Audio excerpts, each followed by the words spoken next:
سیدنا محمد الرسول الله صلی الله علیه و سلم سوره حشر آیه 2 اینجا می فرماید والذی اخرج الذین كفروا من اهل الكتاب من دیارهم لأول الحشر ما ظننتم ان يخرجوا وظنوا انهم مانعتهم حصونهم من الله فأتاهم الله من حيث لم يحتسبوا وقذف في قلوبهم الرعب يخربون بيوتهم بأيديهم وأيدي المؤمنين فاعتبروا يا أولي الأبصار فاعتبروا يا أولي الأبصار. در زمان پیامبر قبیله بنو نذیر، بنو قینقاع، بنو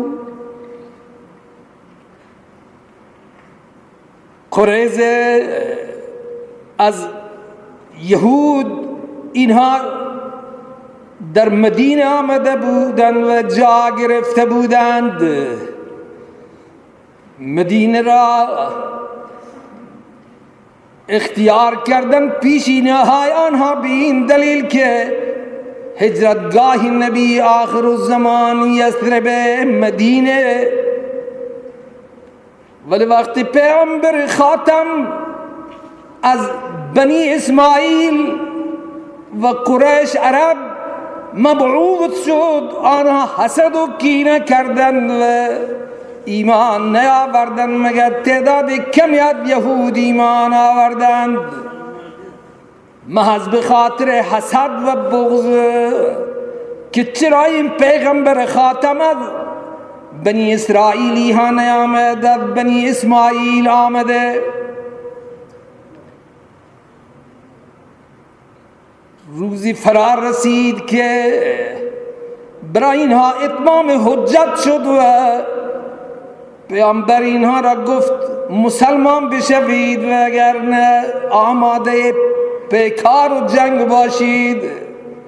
چنانچه اینها آماده برای اسلام نشدن. رسول الله صلی الله علیه و سلم لشکر اسلام را تجهیز کردند و به میدان به محل بنو نذیر رسیدند و محاصره کردند.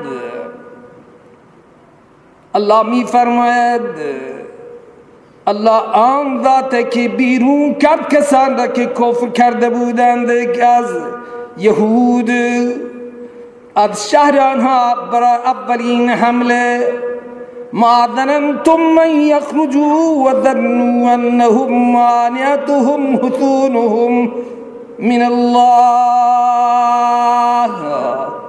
گمان نمی کردی شما مسلمانان این که آنها بیرون می شوند چون قدرتمند بودن و ظنوا انهم مانعتهم حصونهم من الله، و آنها هم یقین داشتند که قلعه های خیلی محکمی و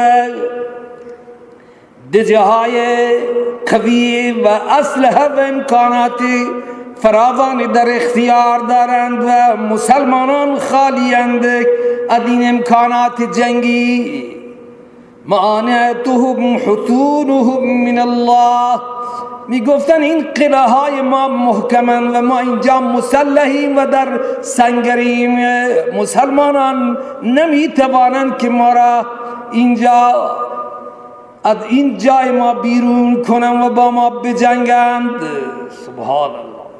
الله می فرماید فاتاهم الله من حیث لم یحتسبوا، پس آمد عذاب الله و گرفت الله از آن جایی که آنها گمان نمی کردند.